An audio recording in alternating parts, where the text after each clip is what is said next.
Coming up next on Making Moves.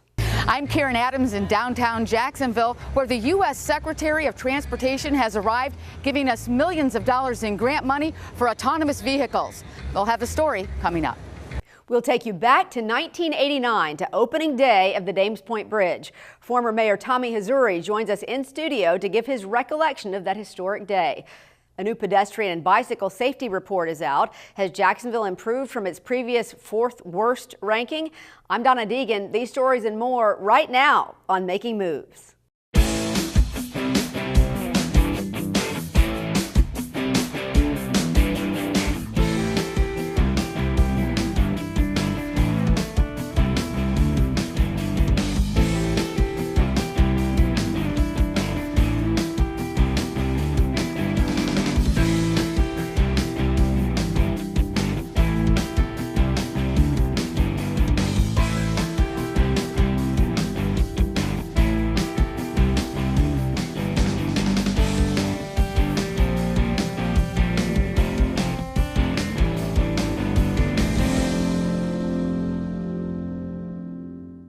Hello and welcome to another edition of Making Moves. I'm Donna Deegan. Coming up on today's show, the iconic Dames Point Bridge opened 30 years ago this month.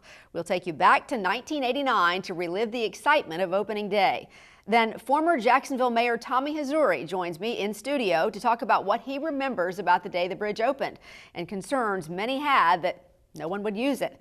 And we'll get the latest finding from the Dangerous by Design report that rates cities by pedestrian and bicycle safety.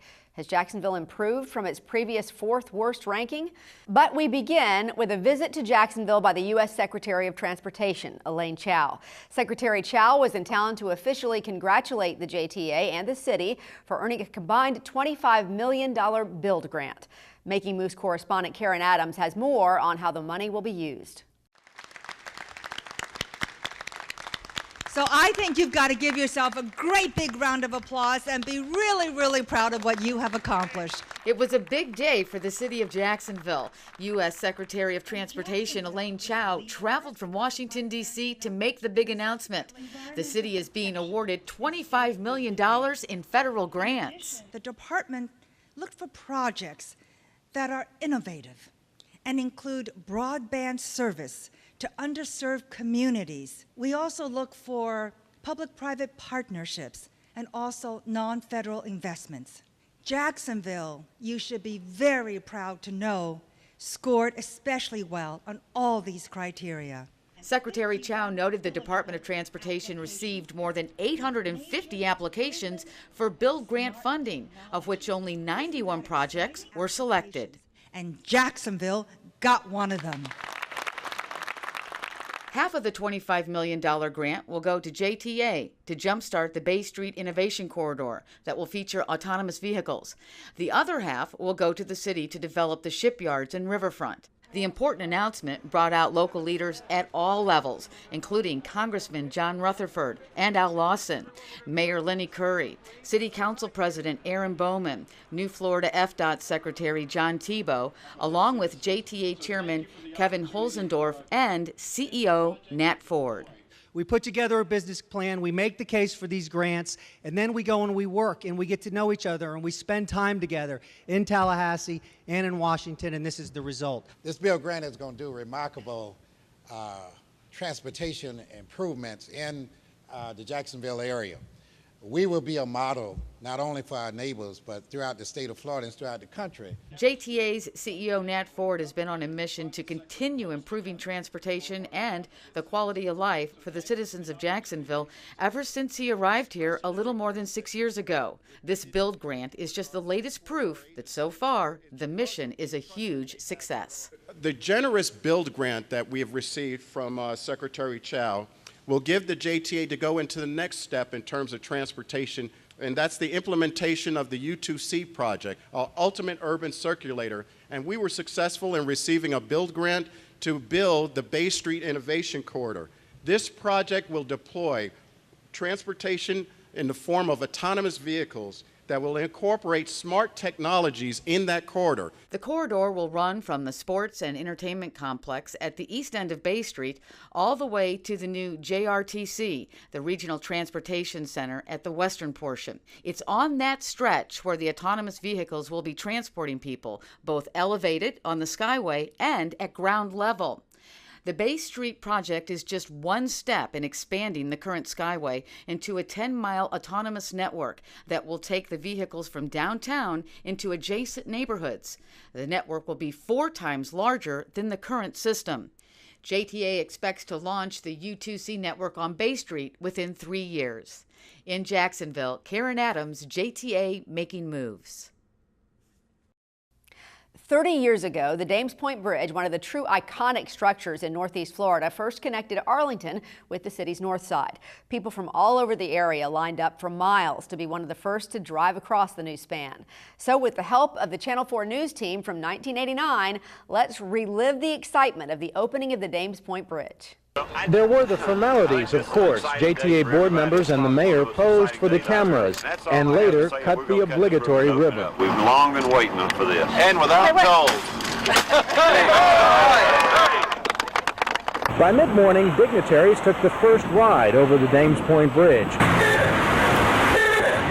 But it was everyday commuters who showed the most excitement. Man, this has always been my fantasy to be the first one across this bridge. Looks like you're going to be the second person, at least in this line. I've just been interested in it ever since they announced it, and just been waiting for it to open, so finally, it's opening, couldn't miss it. By mid-morning, just minutes before the bridge was due to open to the general public, traffic here on Merrill Road on the south side had backed up for a mile in each direction. But by 11 a.m., the Dames Point was open, bustling with commuters and, above all, sightseers. Tad Kwiplove, Channel 4 Eyewitness News. The opening comes 8 months late, a delay that could cost the contractor more than $4 million in penalties. Some would say that's fitting for a bridge that was embroiled in controversy almost from the very beginning. The debate was raging over whether to build the bridge and whether it would be safe as far back as 1978. The Dames Point Bridge is a drain over the long term of 30 years of over $200 million on our system of tolls now. JTA is not going to build a bridge which will create a tremendous hazard to shipping. The new life of the Dames Point Bridge could mean the death of the Mayport Ferry, for years the only way to cross the river at the northeast part of town.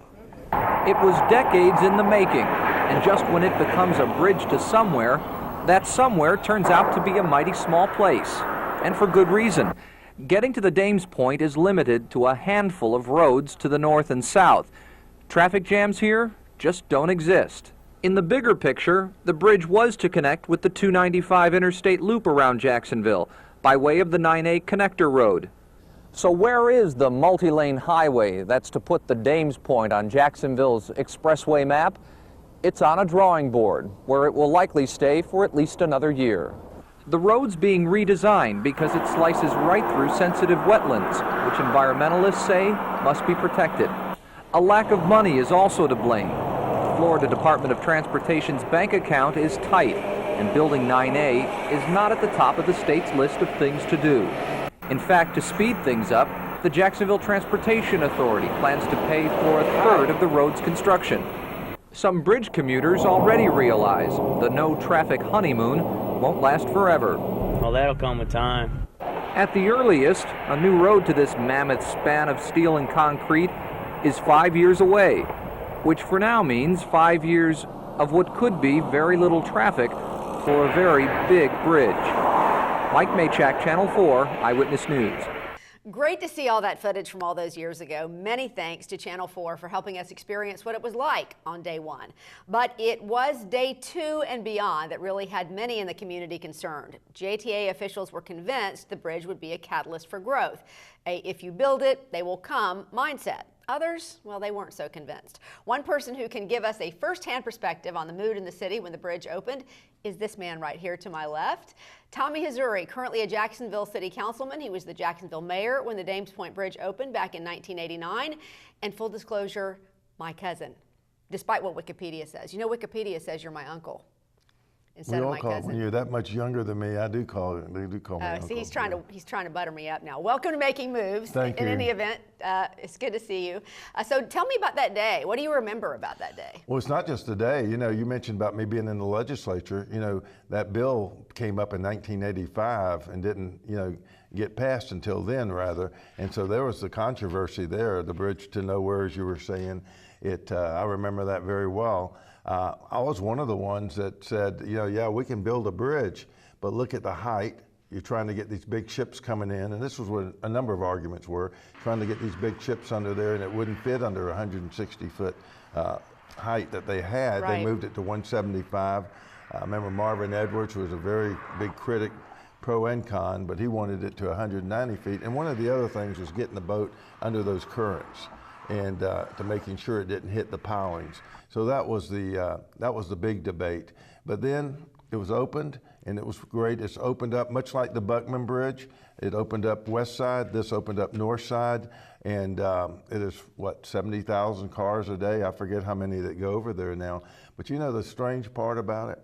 It was a great day for Jacksonville, and you've seen the growth. I see it now on the council with the number of zonings on Heckscher Drive, people going over to the River City, to the shopping center. It's made a big difference, much like the Matthews Bridge did with Arlington. Did you feel at the time that it was going to make a big difference? Oh, yeah. You did. Well, you could see it from the Buckman, and what it's done. I remember there was even a run that went over that bridge when they were kicking it off, when the whole thing opened. That was pretty cool.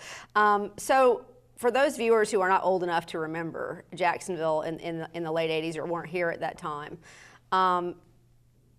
describe what it was like as you were heading toward the airport once you got into that area of town before the Dames Point Bridge was there. Well, there weren't but so many ways to get there. You can go straight out Main Street, 17, to get to the airport, first the Amundsen Airport, then our new airport, and then I-295 to take you to the airport. And that was very convenient. But for those who live at the beaches, those that live in southeast Jacksonville, to get in Arlington, to get on the Dame Point Bridge off of Merrill Road, to get to the airport or to get to North Side, it was all the difference in the world in timing. And And what about the development out there? I mean, there just wasn't much, right? No, not at all. We used to go out there when I was a kid. We'd go fishing on Clapboard Creek, Browns Creek, all the little creeks that go over the bridge. You don't even recognize the place today when you go out Heckscher Drive. It's beautiful. And more houses. Now the zoning issues, how big the lots are going to be, all these little things are coming up. But the development is happening on the north side, much like it did in the southeast and Mandarin. It just goes to show you how important it is to have vision. Because I remember when JTB, was going up, and everybody said, "Oh, there's never going to be anything out there. Nothing's out there." Well, gosh, now you got UNF, you got the Mayo Clinic, you got the Town Center. JTB is one of those areas we're having to widen because there's so much traffic. And there was a toll on JTB. That was the other thing. I remember.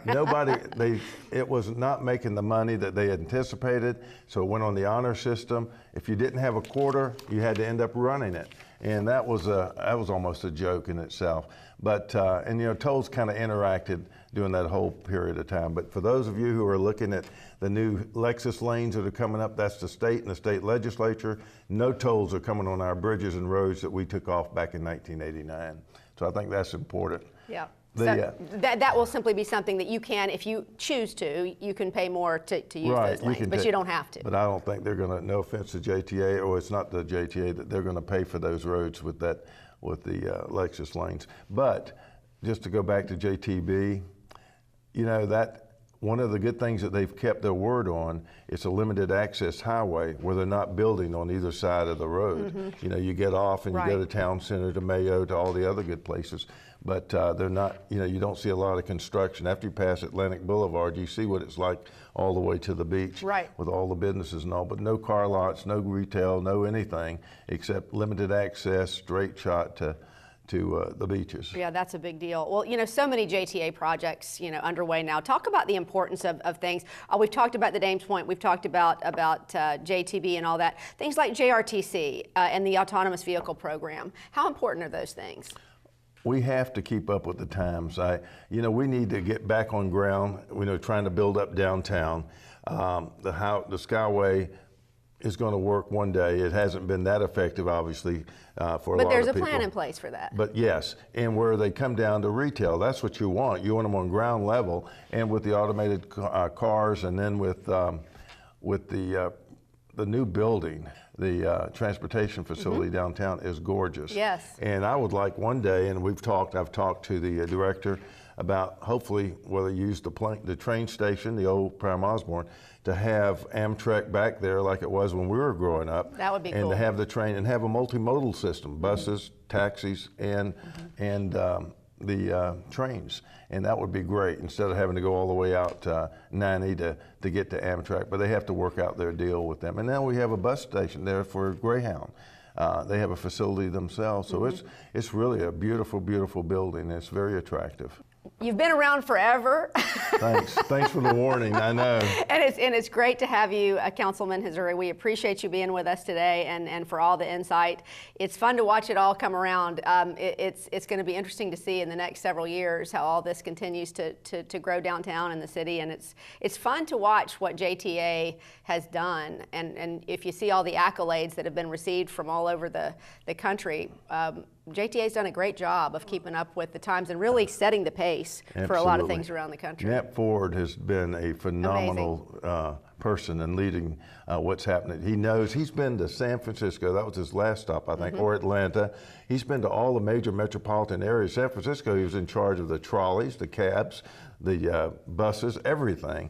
And so he's taken all that he's learned and applying it to Jacksonville on a smaller scale, of course. Yeah, it's been interesting to watch. Thank you so much for being with us. Thanks, Donna. Have a great day. And still to come on Making Moves. I'm Eugene Lindsay. One of the fastest growing areas in Duval County is North Jacksonville. New residential communities, new businesses, and even a new hospital is giving North Jacksonville an economic boost like never before. But when did it all begin? I'll bridge that gap when JTA Making Moves continues. And the Acosta Bridge will soon be glowing again. Then later, how JTA helped Jacksonville make the top 5 on a best places to do this list. That answer in a moment. Riding JTA has never been easier than with the My JTA app. Now you can pay for your next bus or ferry ride right from your phone. Just download the free My JTA app from your phone's app store and you're ready to go. Use the drop-down menu to select your fare and pay by using Visa, MasterCard, or Discover. You can purchase 1, 3, 7, or 31-day bus passes or a single ride on the St. Johns River Ferry. The My JTA app, transit for a modern world. There are 16 million children struggling with hunger in America. This is a serious problem, but one we can solve. Visit feedingamerica.org to help. Together we can solve hunger. Together we're feeding America. You're watching Making Moves, the most honored public transportation news and information program in the country. Welcome back to Making Moves. As we heard earlier in the show, the changes to the landscape of Jacksonville's north side since the Dames Point Bridge opened 30 years ago have been significant. Making Moves correspondent Eugene Lindsay reports how those changes have altered the economic vitality of the region. That's the sound of a thriving area in Duval County. Many parts of North Jacksonville is experiencing major growth like never before. For years, this part of town was desolate, with far fewer families living here compared to the rest of Jacksonville. And shopping, restaurants, and entertainment, well, that was just out of the question. But now, North Jacksonville is booming with all kinds of new development. Kimberly Godsey with the Northside-based Watson Realty says what's happening here is simply astounding. It's really grown. I've seen it when I grew up. There was hardly anything. I mean, like I said, it was very open and very spaced out, and that's starting to not be the case now. We're seeing a lot of subdivisions come along, and our schools are, growing, and everything is just busting wide open. Godsey says this surge in growth is having a huge impact on the local economy and drawing all kinds of new businesses to the north side. It's opened up a lot of opportunities, created a a lot of new business for us as realtors. So it's been very good for the local economy here on the north side. A lot of the restaurants, shopping, things that we didn't have available over here on this side of town for a lot of years. And so it's made it nice. You can go out to dinner instead of having to drive, 20, 30 minutes across town. Godsey says it's this, the Dames Point Bridge, that's been the catalyst behind all the growth in North Jacksonville. She says within just a few short years after it opened 30 years ago, things slowly began to change. And now North Jacksonville is reaping huge rewards from the access that this bridge provides. It made it quicker and easier access for them coming across the Dames Point Bridge. And before, you kind of had to go a long way around to get to, because the only bridges that we had available were then the Hart Bridge and the Matthews Bridge. So with the advent of the Dames Point, it really, really opened up the north side a lot more. And Michael Cornell echoed the same sentiment. He moved into the Northwoods subdivision 12 years ago and travels across the Dames Point almost every day. He says he loves his Northside community and the fact that Dames Point gives him quick and easy access to home and the rest of Jacksonville. It's a great area on the rise, family friendly as it gets here in Jacksonville. Quiet, peaceful, very neighborly, and people looking out for one another. All thanks to the Dames Point Bridge. It's opened up a part of Jacksonville that in the past was not really accessible. The bridge allows us to be 20 minutes to anywhere, whether that be the town center, events at UNF, or the beaches. And Godsey says all indications are this trend will continue and the future looks bright for North Jacksonville. I think we're going to continue to grow. We're going to continue. You're going to see housing developments continue because we still have a lot of very large, open, vacant tracts of land. So I think that there's going to continue to be development in this area. The other areas of town have pretty well maxed out and reached their capacity. Unless you want to go further south down into St. John. So, this is one of the last big areas of Duval County that's left to be undeveloped. So it's growing and it's going to continue. In North Jacksonville, Eugene Lindsay, JTA, making moves. Every 2 years, a report called Dangerous by Design is compiled by the National Complete Streets Coalition and Smart Growth America and ranks cities across the nation by a Pedestrian Danger Index, or PDI. Cities in Florida, including Jacksonville, continue to do poorly. 8 of the first 10 most dangerous cities on the index are here in Florida. Since 2008, more than 410 people died in Jacksonville in pedestrian accidents. Overall, Jacksonville ranked 6th. That's down from 4th in the last report 2 years ago. A closer look at the data shows that despite dropping its danger index by 2 points, the number of fatalities per 100,000 people actually ticked up by 0.2 of a point. Here's a look at the top 10 worst cities for pedestrians. Orlando now tops the most dangerous list, followed by Daytona, Melbourne, Sarasota, Lakeland, Jacksonville, and Bakersfield, California. Fort Myers, the worst in the 2016 report, dropped to 8th, followed by Tampa, St. Pete, and Jackson, Mississippi.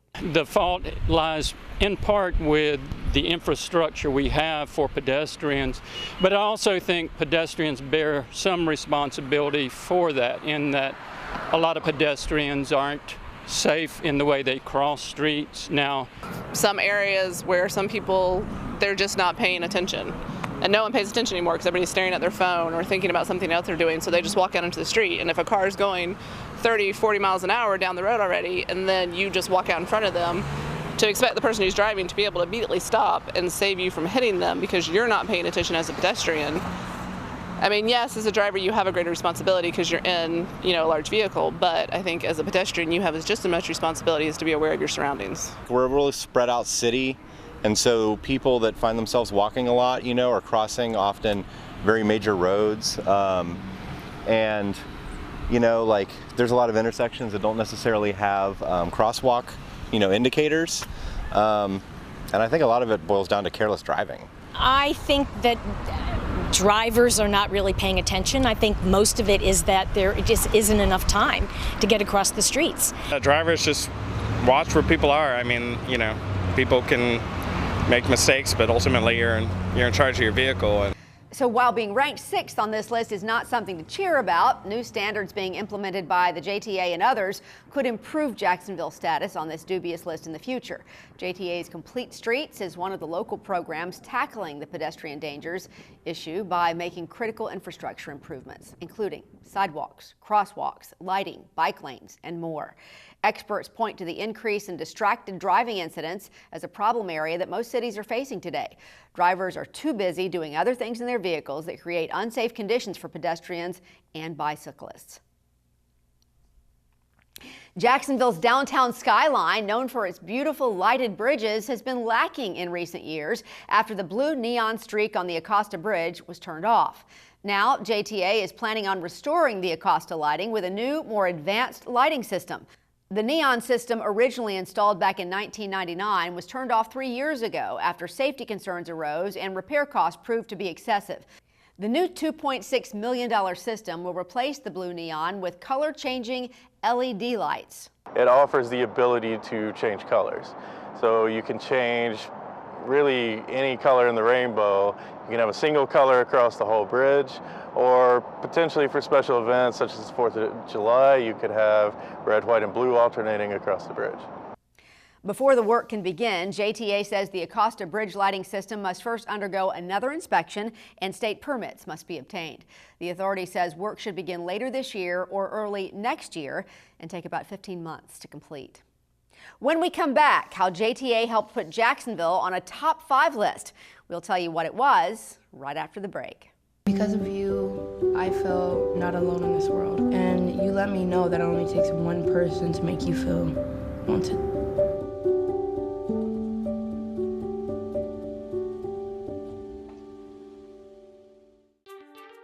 Riding JTA has never been easier than with the My JTA app. Now you can pay for your next bus or ferry ride right from your phone. Just download the free My JTA app from your phone's app store and you're ready to go. Use the drop-down menu to select your fare and pay by using Visa, MasterCard, or Discover. You can purchase 1, 3, 7, or 31-day bus passes or a single ride on the St. Johns River Ferry. The My JTA app, transit for a modern world. In our 11 years on the air, we have never done a story about retirement communities. Until now, a retirement community resource and information site called 55places.com recently identified its most affordable places to retire in 2019, and Florida landed 4 of the top 5 most affordable spots, with Jacksonville coming in at number 4. The site considered the cost of living, median home prices, state tax laws, local health care options, the availability of 55 and up communities, and public transit options. The report said, quote, Jacksonville probably comes out best among the top 5 for public transportation options, given the JTA's extensive and varied commuting choices, including the futuristic Skyway monorail. So thank you very much, 55places.com. We appreciate you appreciating us. And in case you were wondering, the rest of the top 5 look like this. Daytona was number 5, then Jacksonville, Lakeland 3rd, Ocala number 2, and number 1 was Sioux Falls, South Dakota. And that wraps up this edition of Making Moves. We thank you so much for taking some time to join us. Remember, you can check out past episodes anytime online at jtafla.com, and you can also find stories and other exclusive content when you like our Facebook page at facebook.com/JTA Making Moves. I'm Donna Deegan. We hope to see you next time for another edition of Making Moves. Take care, everyone.